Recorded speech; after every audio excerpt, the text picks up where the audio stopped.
Assalamualaikum warahmatullahi wabarakatuh. Oke, untuk video kali ini adalah bagian lanjutan dari video sebelumnya, yaitu akuntansi untuk kehilangan dalam proses produksi. Jika video sebelumnya telah saya jelaskan mengenai job costing, untuk video ini saya akan menjelaskan mengenai untuk bagian yang proses costing. Oke, untuk tujuan pembelajarannya, yang pertama yaitu menghitung biaya kerusakan spoilage pada sistem proses cost dengan metode biaya rata-rata dan menyajikan laporan harga pokok produksi bila terjadi kerusakan. Kemudian yang kedua, membuat ayat jurnal pencatatan atas kerusakan yang terjadi. Kemudian yang ketiga, appendix-nya menghitung biaya kerusakan atau spoilage pada sistem proses cost dengan metode biaya FIFO dan menyajikan laporan harga pokok produksi bila terjadi kerusakan. Oke, kita langsung saja ke accounting for production loss, proses costing. Untuk kelanjutan dari yang job costing kemarin. Oke, untuk akuntansi produk hilang pada sistem proses costing. Jika yang pada job costing yang saya jelaskan sebelumnya, ada 3 kerusakan atau kehilangan, yaitu scrap, spoiled goods, dan rework, sama halnya pada proses costing. Ada yang dinamakan dengan scrap.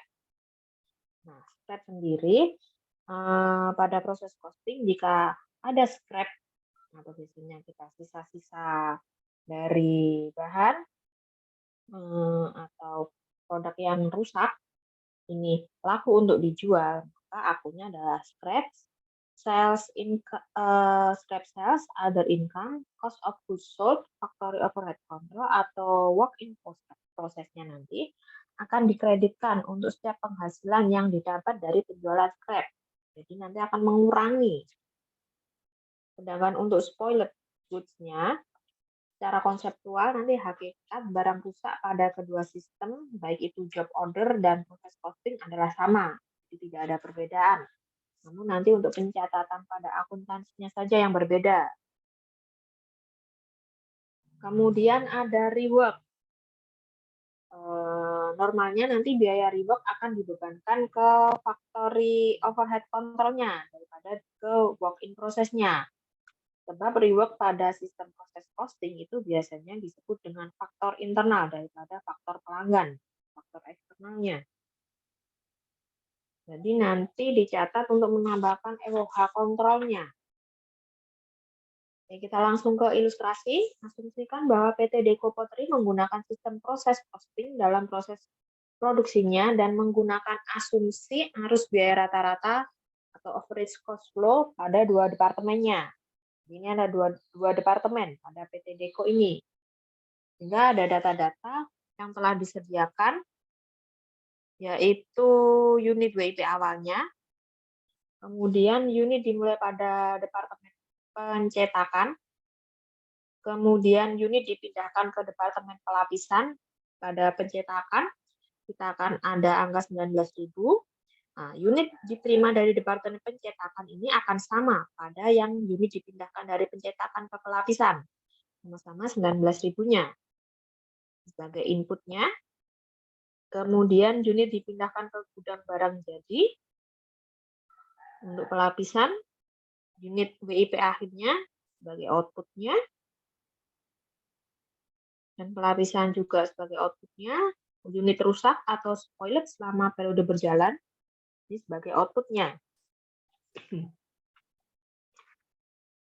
Di sini petugas penyelia departemen melaporkan bahwa persentase penyelesaian WIP akhir adalah sebagai berikut. Nah, di sini ternyata materialnya di 2 departemen ini adalah 100%. Untuk conversion-nya atau pengganti biaya tenaga kerja langsung dan biaya overhead-nya untuk pencetakan 30% dan pelapisan 25%. Oke, ini ada data selama bulan berjalannya, login proses awal. Nah, di sini kita akan tambahkan ke kolom biaya dari departemen sebelumnya. Karena kita ada 2 departemen. Ini ada material, labor, factory overhead untuk work in process awalnya, dan biaya yang ditambahkan dalam proses bulan berjalannya ada material, labor, factory overhead.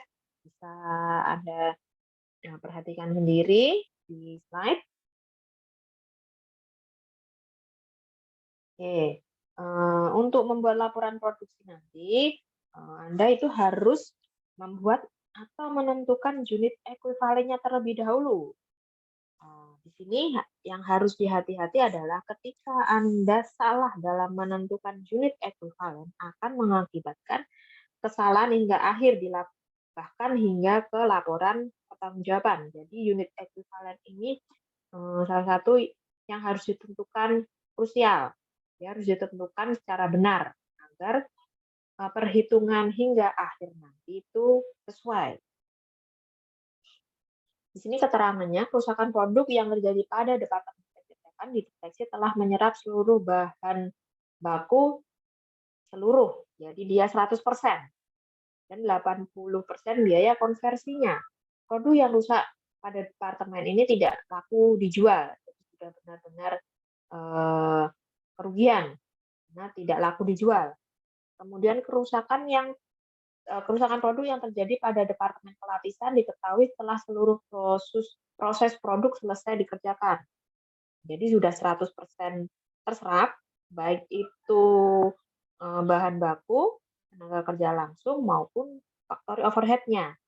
Sehingga harga produk selesai adalah 2,5 per unitnya, $2,5, dan produk rusak ini ternyata dapat dijual dengan harga $0,5 per unitnya. Oke, sekarang kita menentukan unit ekuivalennya. Ini bisa Anda cek juga untuk angka-angkanya dari slide-slide sebelumnya. Di sini unit ekuivalen produk yang dipindahkan ke departemen berikutnya. Karena tadi keterangannya unit yang dipindahkan ke departemen pelapisan itu telah 100% diserap atau selesai, baik itu seluruh komponen dari biaya departemen pencetakan juga, maka kita tulis penuh 19.000 pada ketiga biaya ini, materials, labor, dan overhead. Kemudian unit ekuivalen WIP akhirnya. Karena material tadi 100%, kita tulis 100%. Sedangkan untuk labor dan overhead kita ketahui adalah hanya 30% di departemen pencetakan. Sehingga kita tulis 30% kali 3.600, yaitu 1.080 dan 1.080. Untuk unit rusaknya diketahui di departemen pencetakan tadi adalah 80%. Jadi 80% kita kalikan dengan WIP-nya. 2.400. Ya, ini karena ini 100% dan ini 80%-nya kita kalikan menjadi 1.920. 1.920 sehingga kita akan menemukan jumlah unit ekuivalennya. Itu dengan penjumlahan keseluruhan ini. Materials 25.000, labor 22.000, dan overhead 22.000.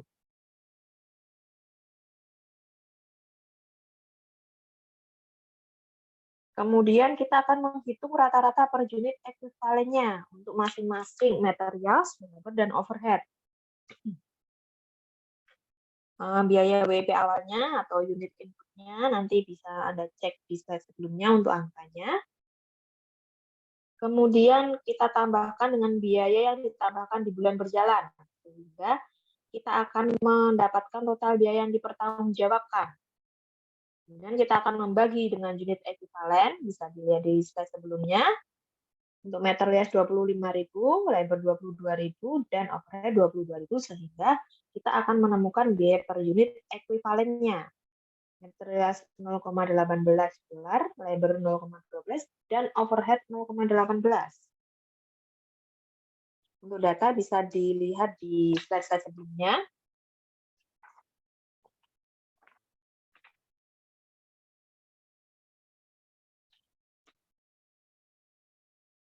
Oke, kita akan membuat cost of production report-nya, departemen pencetakan.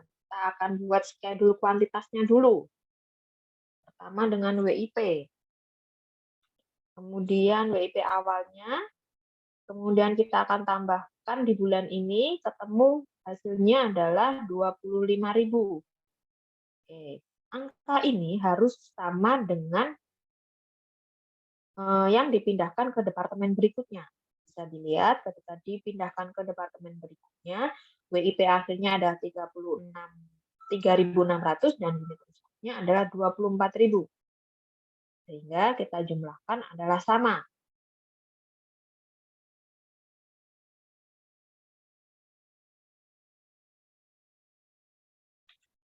Oke, kita lanjut ke biaya yang dibebankan ke departemen. Di departemen pencetakan.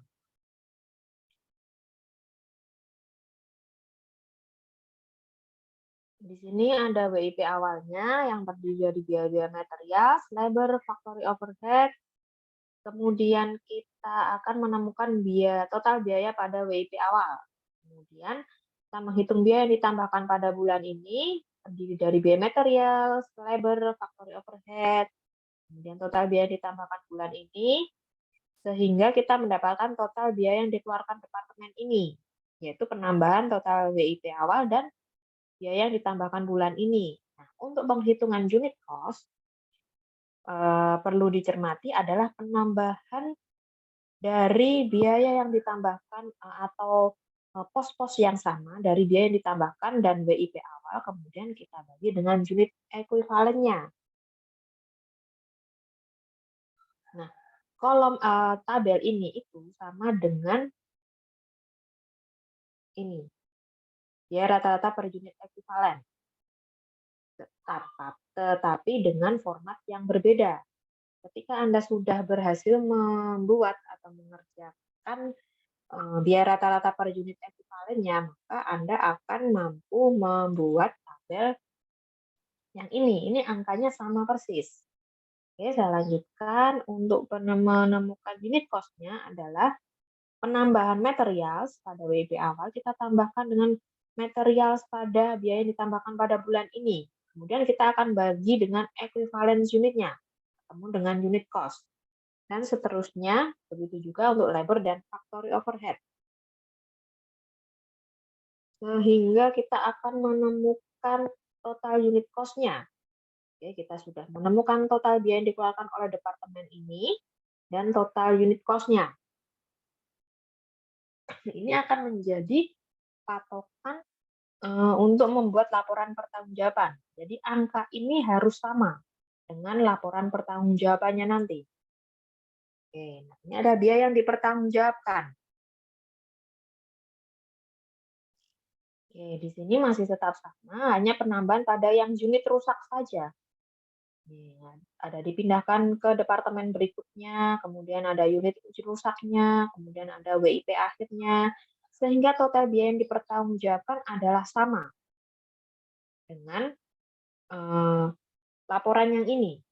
Ketika tidak sama, maka pasti ada yang salah ketika perhitungannya.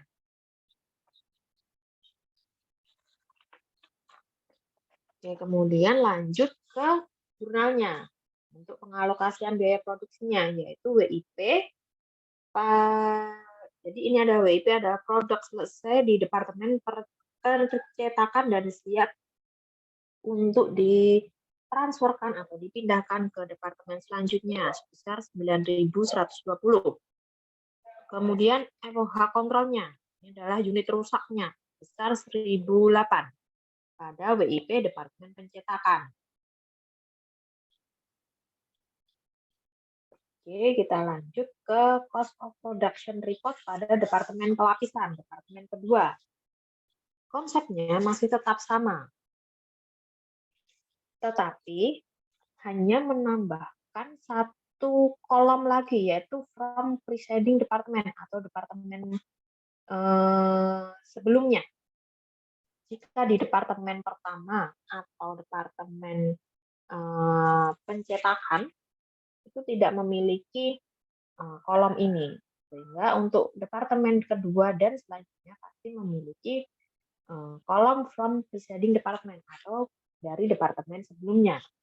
Untuk konsepnya masih tetap sama, Anda bisa mempelajarinya dari slide-slide sebelumnya dan penjelasan saya. Harus selalu diingat jika total biaya nanti harus sama dengan total dari biaya yang dipertanggungjawabkan. Ketika tidak sama, maka pasti ada yang salah dengan perhitungan Anda. Oke, bisa dilihat di sini, total biaya departemen dan biaya unit ekuivalennya, total cost-nya adalah 20.288.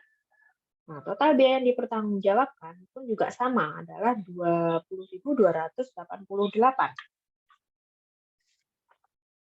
Oke, kita langsung ke jurnalnya. Jurnal pada departemen pelapisan, yaitu finished good inventory, atau barang jadi yang akan dikirim ke gudang. Jadi barangnya sudah jadi. Kemudian ada spoiled good inventory, ini barang yang rusak, yang pecah misalkan. Kemudian ada factory overhead pada WIP Departemen Pelapisan. Nah, ketika barang yang rusak tadi itu dapat dijual atau laku terjual, maka nanti jurnalnya adalah cash ketika penjualan secara tunai atau account receivable ketika jalan secara kredit pada spoiled good inventory. Oke, itu adalah penjelasan dari saya untuk materi pada pertemuan 7 ini, yaitu biaya mutu dan akuntansi untuk kehilangan dalam proses produksi. Semoga video kali ini bermanfaat. Silakan dipelajari dan dicermati. Terima kasih. Wassalamualaikum warahmatullahi wabarakatuh.